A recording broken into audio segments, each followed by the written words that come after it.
दिल्ली से एक बार फिर एक बड़ी खबर है। बड़ी खबर कुछ ये है कि करीब दिल्ली की 91 ऐसी कॉलोनियां हैं जहां पीला पंजा यानी बुलडोजर का खतरा मंडरा रहा है। अगर हम बात करें इन 90 कॉलोनियों की, तो इन 90 कॉलोनियों में करीब 4 से 5 लाख के आसपास मकान हैं और करीब 15 लाख लोग इन कॉलोनियों में रहते हैं। अब सवाल ये उठता है कि आखिर क्या खतरा है इन कॉलोनियों के ऊपर। दरअसल दिल्ली हाई कोर्ट और एनजीटी के ऑर्डर के बाद में यमुना के किनारे जितनी कॉलोनियां बसी हुई हैं उन पर जो है ये कार्रवाई होने जा रही है।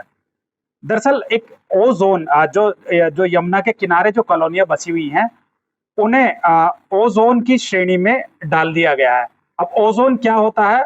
ओजोन दरअसल ओजोन का क्षेत्र वो वह कहते हैं जो यमुना के किनारे का जो क्षेत्र होता है, या हम सरल भाषाओं में कहें कि वो जो डूब क्षेत्र होता है, जहां यमुना का पानी जो बढ़ने पर जिन इलाकों में भर जाता है उन इलाकों को एक श्रेणी होती है ओजोन, उसमें डाल दिया जाता है। यानी वहां लगातार बाढ़ का खतरा बना रहता है।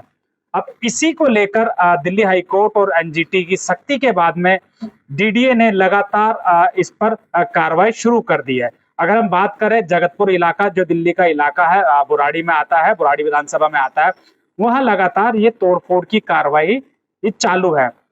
ये इलाका करीब, अगर हम ओजोन की बात करें तो दिल्ली का करीब 22 किलोमीटर में ये इलाका फैला हुआ है और करीब अगर हेक्टेयर की बात करें तो 97 हेक्टेयर में ये पूरा क्षेत्र जो है 9700 हेक्टेयर में पूरा क्षेत्र फैला हुआ है।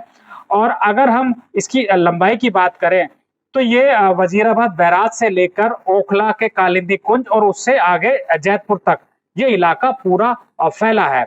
अब इस इलाके पर इतनी बड़ी कार्रवाई है वो होने जा रही है, जिसको लेकर तमाम राजनीतिक पार्टियां हैं वो इसको लेकर इसका एक तरह से गरीबों को राहत दिलाने के लिए इसका मुद्दा बना रहे हैं। लेकिन वहीं अगर हम सत्ताधारी की बात करें बीजेपी की, तो वो भी इस मुद्दे पर जो है स्पष्ट अभी फिलहाल कोई जवाब नहीं दे पा रही है, क्योंकि एक नक्शा जो डीडीए द्वारा जो जारी किया गया है उसमें तमाम ऐसी कॉलोनियां शामिल है जो कि जहां कई सालों से बाढ़ का पानी नहीं आया है। अब ये एक तरह से ये मसला बनता है कि अगर जिन इलाकों में बाढ़ का पानी पिछले कई सालों से नहीं आया है, पिछले 30 या 40 सालों से अगर उन इलाकों में नहीं आया है, तो क्या उसे भी ओजोन की श्रेणी में डालना चाहिए?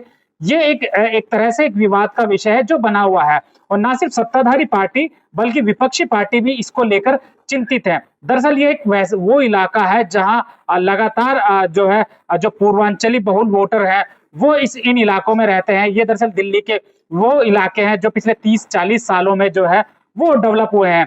दरअसल ये क्योंकि यहाँ सस्ती जमीनें हुआ करती थी और जो लोग यूपी, बिहार या पूर्वांचल क्षेत्र से जो लोग आते हैं वो सबसे ज्यादा इन इलाकों में बसे हैं। अब ये जब से ये खतरा मंडरा है तब से इन लोगों की जो रात और दिन का चैन जो है वो लगभग एक तरह से हराम हो चुका है, क्योंकि एक तिनका तिनका करके इन लोगों ने जो इस इलाके में घर खरीदा, अब उस पर बुलडोजर का खतरा मंडरा रहा है। अगर हम बात करें अभी दिल्ली के जो इस इलाके के जो लोकसभा सांसद हैं मनोज तिवारी, दरअसल उनके क्षेत्र में आता है, और जो दिल्ली के बीजेपी अध्यक्ष है हर्ष मल्होत्रा, उनका भी क्षेत्र आता है, और जो साउथ दिल्ली से जो सांसद है जो कि रणवीर सिंह भिदोरिया, ये उनका इलाका है। ये दरअसल ये तीनों जो बेल्ट है, ये तीनों जो लोकसभा क्षेत्र है, उन तीनों लोकसभा क्षेत्रों में ये पूरा 22 किलोमीटर का इलाका आता है।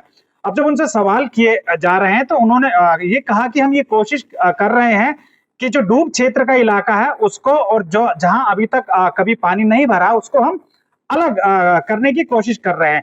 लेकिन सवाल ये उठता है कि आखिर ये ऐसी जो परिस्थिति वो बनी तो कैसे बनी, क्योंकि जो एक बड़ी आबादी, अगर हम कहें कि करीब 10 से 15 लाख अगर लोगों की के घर पर अगर इसका असर पड़ता है, तो एक ये बहुत बड़ा जो मुद्दा है वो है लगातार। और आपको याद होगा कि जिस समय दिल्ली विधानसभा के चुनाव हो रहे थे उस समय तमाम ये वादे किए जा रहे थे कि जहां झुग्गी वहां मकान, किसी का मकान नहीं तोड़ा जाएगा, और इस तरीके की बात की जा रही थी। लेकिन अभी 1 साल बीतते ही दिल्ली की रेखा गुप्ता सरकार को 1 साल हुए हैं और लगातार बुलडोजर की कार्रवाई है वो चल रही है। चाहे आप खुद रेखा गुप्ता, दिल्ली की मुख्यमंत्री रेखा गुप्ता है, उनकी विधानसभा की अगर आप बात करें तो उनकी खुद की विधानसभा में जो शालीमार बाग गांव है, वहां करीब 150 मकानों पर बुलडोजर चला दिया गया। इतना ही नहीं, इसके अलावा जो दिल्ली नगर निगम द्वारा लगातार जो रेहड़ी खोमचे वाले जो गरीब लोग हैं उन पर रोज बुलडोजर की कार्रवाई चल रही है। तो इन सब के बाद जो आम लोग हैं वो अभी फिलहाल बीजेपी नेताओं की बातों पर विश्वास करने से परहेज कर रहे हैं, क्योंकि लगातार कहा तो जा रहा है लेकिन उसके साथ साथ बुलडोजर लगातार चल रहा है। वहीं दिल्ली के जो मंत्री हैं आशीष सूद, उन्होंने खुद कहा है कि अवैध निर्माण बिल्कुल बर्दाश्त नहीं किए जाएंगे, और उन्होंने इस बात की घोषणा की कि जिन जिन जो 5-4 मंजिल से ऊपर जितने भी पूरी दिल्ली में मकान हैं उनको या तो सील किया जाएगा या उनको तोड़ा जाएगा। तो इस तरह की जब बातें हो तो जनता का परेशान होना लाजमी है। अब अगर 90-91 कॉलोनियों की हम बात करें तो ये कॉलोनियां सबसे ज्यादा पूर्वांचली बहुल इलाके हैं, जहां जो लोग आकर बसे हैं पिछले 20-30 सालों में, और जो कि बीजेपी के कोर वोटर माने जाते हैं। चाहे आप उत्तर प्रदेश में देख लीजिए, उत्तर प्रदेश के लोगों को देख लीजिए या बिहार के लोगों को देख लीजिए। अब सवाल ये है कि अपने खुद के वोटरों को बचाने की बीजेपी की तरफ से फिलहाल कोई ऐसी कोशिश नहीं की जा रही है, क्योंकि डीडीए खुद उनके अंडर में आता है। अगर डीडीए ओजोन की श्रेणी से इन मकानों को हटा देती है तो कम से कम नहीं तो करीब आधे से ज्यादा, मतलब 75% मकान इससे बच जाएंगे। हालांकि वो उन मकानों पर लगातार खतरा बना रहेगा जो कि यमुना के उस पार हैं, यानी यमुना के डूब क्षेत्र में हैं, और जहां हर साल यमुना का पानी बढ़ने पर जो है पानी बढ़ जाता है। लेकिन फिलहाल जो खतरा है वो लगातार करीब 15 लाख लोगों पर इसका असर पड़ने वाला है, क्योंकि अगर बात करें 90 कॉलोनियों की तो 90 कॉलोनियों में 4.5 से 5 लाख जो मकान है वो है, और एक एक मकान दिल्ली के अंदर आपको पता है कि 3-3, 4-4 मंजिल का मकान होता है, और उसमें अलग अलग फैमिली रहती है। तो करीब 15 लाख लोगों पर इसका असर जो है वो देखने को मिल रहा है। और लगातार सत्ताधारी पक्ष बीजेपी द्वारा बात की जा रही है कि हम एक भी मकान नहीं टूटने देंगे, जबकि बुराड़ी इलाके में लगातार बुलडोजर चल रहा है, लगातार मकानों को तोड़ा जा रहा है, ओजोन के नाम पर तोड़ा जा रहा है। और इन सभी इलाकों में जिसमें बीजेपी दावा कर रही है कि उसे हम ओजोन से हटा देंगे, उन सभी इलाकों में ओजोन का बाकायदा बोर्ड लग गया है। यानी जब बोर्ड लग गया है, यानी सरकारी कार्रवाई लगभग शुरू हो गई है, जिनके पक्के मकान हैं उनके आसपास ये तैयारी जो ये बोर्ड है वो लगा दिए गए हैं। चाहे मदनपुर खादर की बात कर लीजिए, जैतपुर की बात कर लीजिए, इधर ओखला की बात कर लीजिए, बटला उजाकिर नगर की बात कर लीजिए, आप वजीराबाद की बात कर लीजिए, आप जो बुराड़ी विधानसभा क्षेत्र की बात कर लीजिए, तमाम जो ऐसे इलाके हैं उनमें जहां ओजोन का जो नोटिफाई किया गया है क्षेत्र, उनमें तमाम जगह पर ये बोर्ड लगा चुकी है डीडीए। इसका साफ तौर पर यह मतलब है कि ये मकान तोड़े जाएंगे। अगर दिल्ली में इतने बड़े पैमाने पर तोड़फोड़ होती है तो एक बार फिर लोगों को वो जगमोहन, जो बीजेपी सरकार में जगमोहन जो मंत्री रहे हैं उनके समय में जो तोड़फोड़ हुई थी, वही लोगों को ये दिन याद आने वाले हैं। लगातार विपक्षी पार्टियां इसको लेकर मुद्दा बना रही हैं कि भाई बीजेपी सरकार में जब भी बीजेपी सरकार आती है, चाहे बुलडोजर का जो है वो शुरू हो जाता है। बुलडोजर को जो है बहुत एक तरीके से अपनी शक्ति के रूप में इस्तेमाल करते हैं। चाहे उत्तर प्रदेश में देख लीजिए, आप पश्चिम बंगाल में देख लीजिए, लगातार पश्चिम बंगाल में भी बुलडोजर का राज जो है वो शुरू हो चुका है।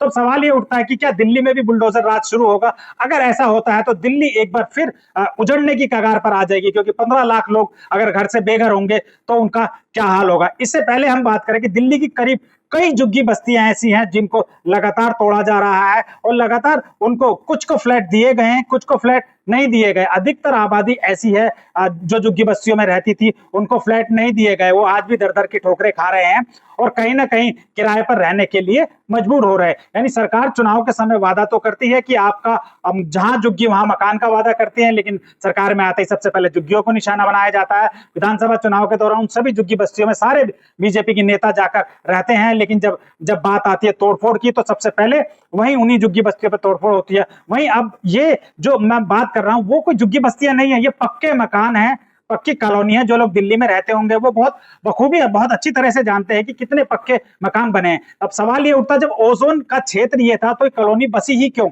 पिछले 30 सालों में, ये 30 से 40 सालों में, पिछले सालों में एक कॉलोनियां बसी है। तो तमाम डीडीए के अधिकारी, तमाम दिल्ली नगर निगम के अधिकारी, तमाम सबकी आंखों के आगे इतनी बड़ी कॉलोनी बसी है। अगर इस तरह की ओजोन का अगर कोई मामला था तो उस समय इन कॉलोनियों को क्यों बसने दिया, और अगर अब बस गई हैं तो उनको क्यों तोड़ा जा रहा है ना। और मैं आपको सबसे बड़ी बात इसमें ये बताऊं कि इसमें जिसके भी मकान तोड़े जाएंगे उसको किसी भी प्रकार का कोई मुआवजा नहीं मिलेगा। जैसा कि खुद शालीमार बाग विधानसभा में हुआ कि 151 मकानों को तोड़ा गया, लेकिन उनको सिर्फ राहत के नाम पर सिर्फ 3 लाख रुपए ऑफर किए गए। करोड़ों की संपत्तियां उन लोगों की हो गई थी, कतरा कतरा जोड़कर उन लोगों ने ये मकान बनाए थे। तो ठीक ऐसा ही कुछ इन कच्ची कॉलोनियों में होने जा रहा है। अब तमाम तरीके के कयास लगाए जा रहे हैं और ओजोन को लेकर हर इलाके में जो जो जहां जहां ये बोर्ड लगे वहां लोग दहशत में हैं।